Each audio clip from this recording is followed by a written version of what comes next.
really cannot conceive spending a lifetime without trying to create something. Could be carpentry, could be metal work, could be whatever. But you gotta do something that gives you some sort of challenge.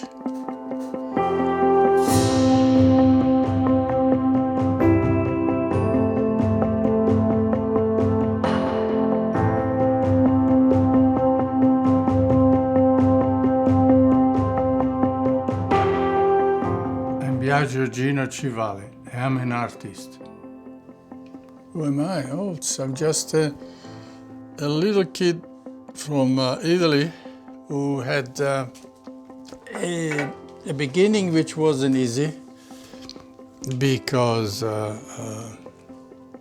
sort of like my parents split at a certain age. My father was a war prisoner, so by the time he came back, we were strangers. What happens with those problems, you develop a certain independence of thinking, of character, and so on. No, I was crazy. At 17, I already traveled half of Europe, hitchhiking. I found myself at 19 years old. Through some people I met accidentally, I ended up obtaining a one-man show in Paris. What happened there is that a couple of important critics, they exposed me to the local people, the local committee. They were selecting work, but being introduced by this French gallery, I was was accepted in these international events as a representative of Italy. And that gave me, launched me in this world more and more, and I haven't stopped from the moment on. When asked to look at some of my work, I can tell which year, which time of my life this work was created, because it's all related to the changes in my experience. In the 1950s, I started traveling through Europe. I was also painting at the same time. That gave me a hint that that is the kind of life I wanted. I wanted always to be on an international scene and be recognized. That art was essential. At that time, just trying to do something essential was sort of different, and I thought I was different. I hated art until I was 15. I couldn't understand people looking at paintings and all that. Then all of a sudden, one day, I was 15 years old, I guess. I started feeling a need to paint.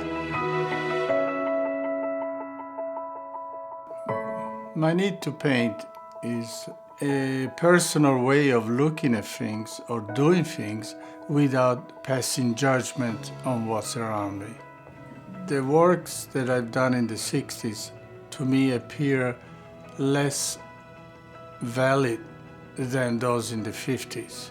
In the 60s, I had to start working. So you dedicate less time and you do a lot of compromises. So my style did not remain so essential and absolute and true to itself.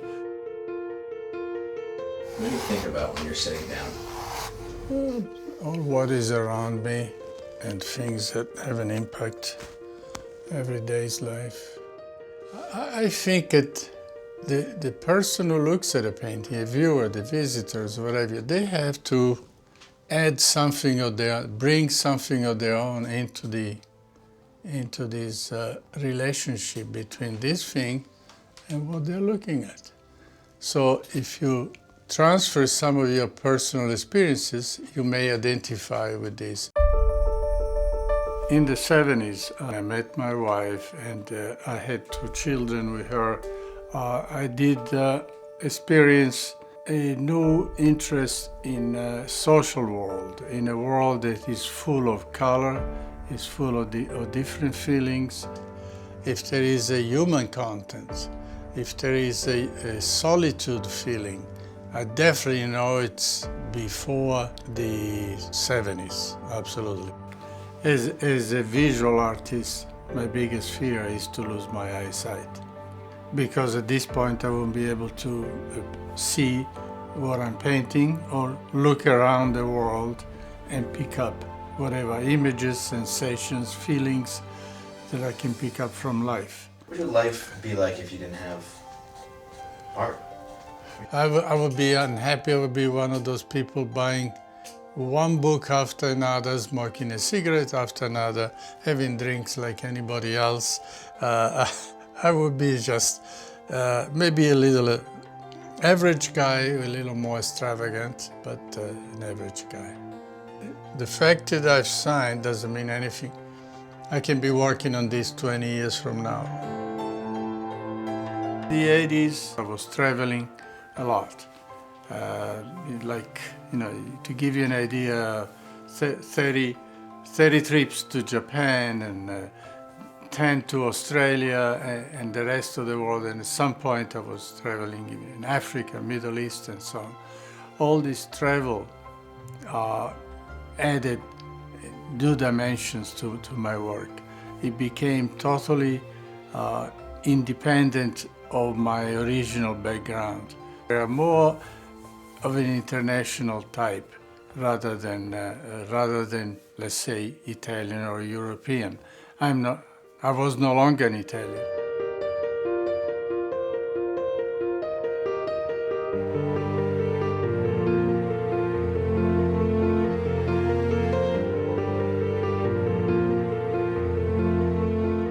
One thing that has always appealed to me since the beginning has been engraving.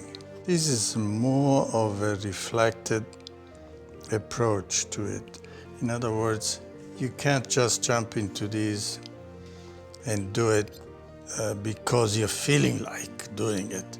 It's something that is matured inside yourself, and you have to express it somehow.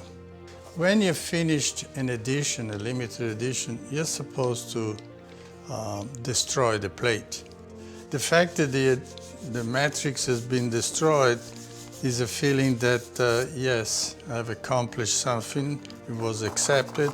Either the gallery accepted to promote it, either I promoted it myself, or I had public opinion that liked what they saw and they kept it. In the 90s, I really pushed forward one of the three aspects of my artwork. I always was all three at the same time: expressionist, figurative, and abstract. And in the 90s, I tried to be 100% abstract. And I tried to apply the abstract approach in all categories of my work, from woodcuts to oils to acrylics to mixed media to assemblages, etc. Around 2000 is when I retired from the breadwinning situations and decided to invest most of the time in creating art. And I've really been faithful to that. I think I invest a minimum of 2-3 hours every day on it, and sometimes all day.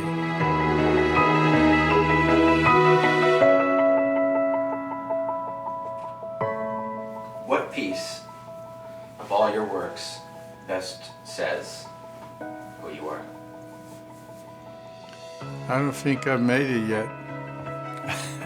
In other words, I don't think that I've painted yet the piece that defines me. I'm constantly in a discovery phase. I'm always a 15-year-old young man, looking at the world with open eyes, full of curiosity, and excited by things that you cannot even imagine. My life is really all dedicated to create what I hope is my last hurrah.